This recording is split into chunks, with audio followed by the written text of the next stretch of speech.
Hey, if you've been hitting the ball towards the inside part of the club, the heel, it seems to persist, or maybe even worse, you've been hitting it on the far inside and here on the hosel, giving you that SH word that we don't say on this channel because it's too contagious. So if you've been hitting it in the hosel and the heel, you've come to the right video, because right after this, I'm going to give you some ideas and a couple of drills that hopefully are going to get you off in the right direction. Hey, keep watching.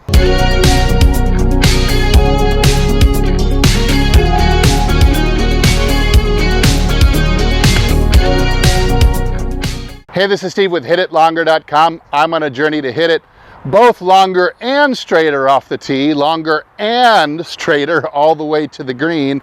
And hitting it straighter obviously means getting more shots towards the center of the club face. So one thing that definitely is not usually the cause is only about a 1% chance that the cause of you hitting the heel is because you think you're standing a little too close. So a lot of people think, well, if I keep persistently hitting it on the inside, all I'd have to do is, what, look, back up an inch and everything should be fixed. Unfortunately, you'll be 2 inches, 3 inches, 4 inches, 5 inches, 6 inches, and you'll still end up hitting the ball in the heel and the hosel. So I'm telling you, don't chase that idea around because it's not going to bear a lot of fruit for you in 99 out of 100 cases. But instead, let's talk about the big hosel issue first, the extreme. And if you're hitting heels and hosels, you might have just one of these, and you might have more than one of these together. So we've got to do a little experimenting to kind of ferret out which of these three ideas you've got to work on. So here's the first idea. I've got a head cover set down. You could use a range basket, a water bottle, a whole number of different things, but you've got to put it uncomfortably close to the outside of the ball like it's sitting right here. So right here I've got just enough space for the toe of the club to sneak past the edge of the head cover. This will work for both as a feedback device, and also it'll give you feedback if you aren't hitting the hosel, because obviously you'll start hitting it down the fairway again and straight. And so if you don't hit this, you're going to be probably going to be in really good shape. And if you do, well, you just keep practicing not hitting it. Now the key for this, and all you guys who have been kind of hoseling it lately, speed is your enemy when you do a new drill like this. So don't go fast. I've just got a 9-iron here, and I'm not even going to hit it full. What I do with my students is I just have them hit the ball maybe 30 yards first. So I've had students that did nothing but hosel every single ball in a row, and we could get them out it pretty quickly. Now watch, I'm just going to pitch the ball here.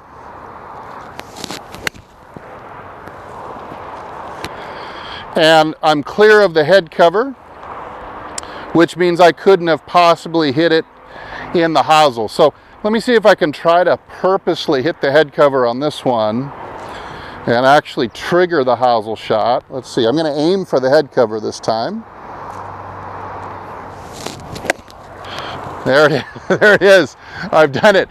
I've done it on purpose. I don't want to do that often on purpose. That's a one-time deal. You don't get to see that again because it's such an awful looking and feeling shot. We don't want to ever make it contagious. So let me grab the head cover again. But you see how that'll work. What I would advise you to do if you're really down in it in the dumps with this hosel shot persisting, try the head cover trick first. And if that fixes everything, then we're gold, then you're done. You don't need me anymore. You just go play and have fun. So just like that, notice how close I've got it. But what you're gonna do once you do about 30, 40, 50 yards, every time you're successful missing the head cover, you're just gonna add another 10 yards. So here's another 10, 15 yards. And the head cover is still sitting there. I didn't feel any contact. I haven't turned it. I haven't oscillated it, so I must have been clean. Contact must have been really close to the center of the face because of that. Okay, so you see here for idea number 2, this is going to help you get the ball out of the heel and start moving it towards the toe a little bit. You might have problems when I talk about ideas number 2 and 3 here. You still might have mixed in idea number 1 where you're simply just swinging too far out away from yourself. You're just making a very large perceptual error in where the ball is. That's idea number 1 we talked about a minute ago. Idea number 2 here is going to have to do with the hand path, or what some people call the hub path. That's the journey, or let's say the helical circular journey that the mid hands point here goes on as you make your downswing. And so you see I've got this particular setup here. I've got my favorite chair, and I've got my bag with the head cover coming out, and this is just going to be the butt back swing low and left drill. Just some history there. You can get the ball in the heel a lot with a poor handle path, hand path, hub path, all the same interchangeable terms. So if you're to do something like this and stand up and push your butt off the wall, causing the body to not rotate very much and the handle to be pushed into the ball like this, the handle gets out too close, the hands coming out too far away from its original starting position, and the handle of the club is getting high and to the right on you. So in this case, I would leave the chair, I would hit my hands on the head cover here, and you can see that in this case, the face of the club is coming into the ball quite open, and therefore you're hitting it at kind of an oblique angle. The sweet spot therefore becomes smaller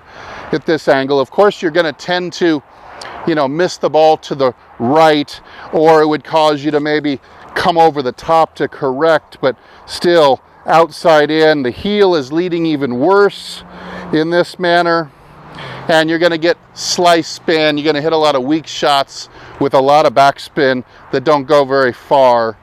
Come up short of the green, your drives will really bite in the fairway. So this hand path needs to be fixed so that we have more passive squaring force that will cause the club face to come around and square up a bit easier. And so you're going to fix that by making some soft swings again. That's the kind of the note of the day here, is you're doing something new and trying to fix that. Speed is your enemy. You want to really dial it down to something really slow and easy first, just to get the gist. So in this case, we're going to try to be lifting the chair and then swinging around under and left of the head cover. So I'm going to try to do that with a real slow swing here.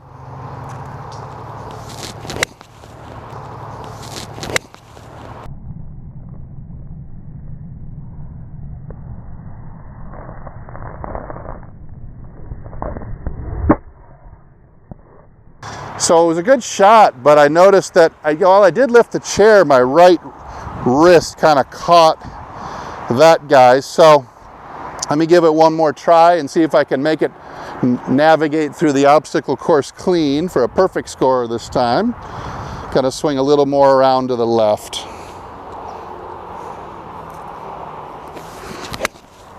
There we go. Got through it that time. So what happens when the butt stays back and you lift the chair, it means you've got a heck of a lot better chance to keep rotating the chest.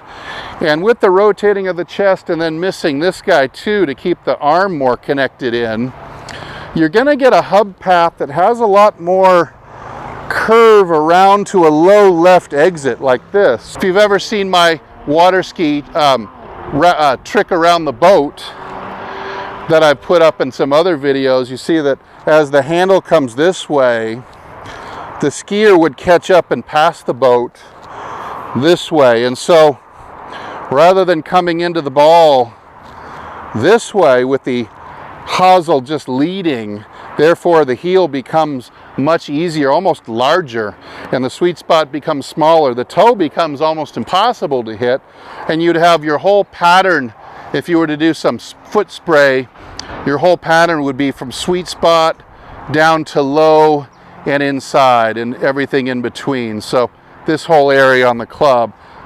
This way you'll have a little bit more what some people call passive torque, or more torque that's responding to a different hub path like this. And the result will be that you'll get the ball off the heel because the club face is squaring up and hitting it just more square.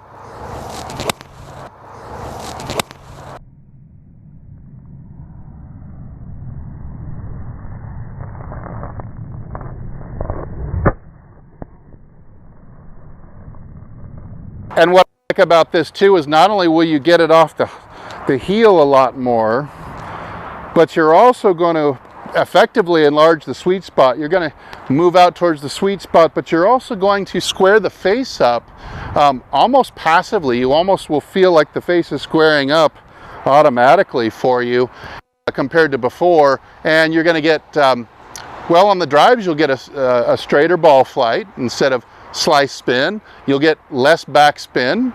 You'll get a better upwards angle of attack. So a lot of good things there for distance that will be byproducts of just getting rid of the heel tendency. All right, and the last idea, the second idea, we were talking about more of a passive torque that comes with the response of the club head to the handle arcing around the body like this.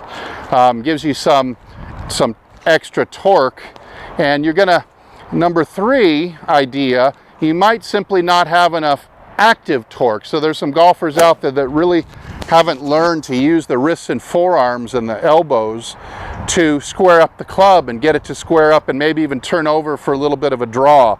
So if you're a persistent slicer, then this might help you, as a lot of times slicers or blockers, people who block the ball to the right, they're hitting it in the heel quite a bit. They're kind of stuck in the heel, never seem to hit too many balls in the sweet spot.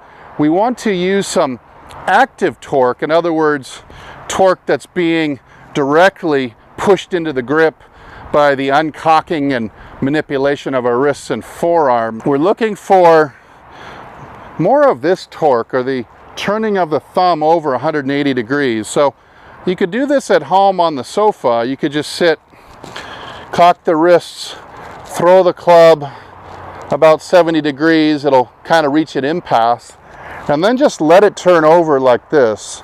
So we need more squaring force to push the club down the target line and around this way. And you're going to have the left elbow kind of tucking in and the right forearm getting over the top of it. Now, in reality, once you add the body turn to this, so just before you think this is some kind of flip or hook move or something, that crossover of the forearms does not happen until well after impact, once you put the body shift and turn back into the equation. But definitely a lot of people will undercook, I call it undercook, the amount of squaring torque this way that they need to hit a shot without hitting it in the heel. So if you don't have enough squaring torque, even if your handle path is good and you're kind of, maybe you're thinking that you've got to hold on and hold lag. Well, that idea really screwed a lot of golfers, that idea of trying to hold lag and not actually fling the club through, because you're just not going to provide enough squaring torque with your hands to cause the club face to square up and the sweet spot to line up with the ball much more easily. Let me see if I can do one here. I don't need this anymore. And I'm going to purposely turn the forearms over a bit extra and actually try to get the ball to draw, which is, people who draw the ball consistently definitely tend to hit the ball a little bit more out on the toe. The toe just starts winning the race.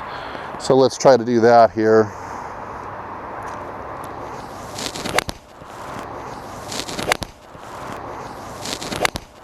And that was a nice 1-yard draw, and boy, that was dead in the sweet spot. That ball went a long way with relatively little amount of effort. So definitely in my past, I've had issues with hitting balls off the heel because of my hub path. That was my big issue, but my students have had all 3 of these issues, and a couple of my students actually combine 2 or even 3 out of the 3. So Those are a few ideas to get you started. You've got the drills that I've done for you. You can give those a shot. Remember, the big thing is to start slow and easy.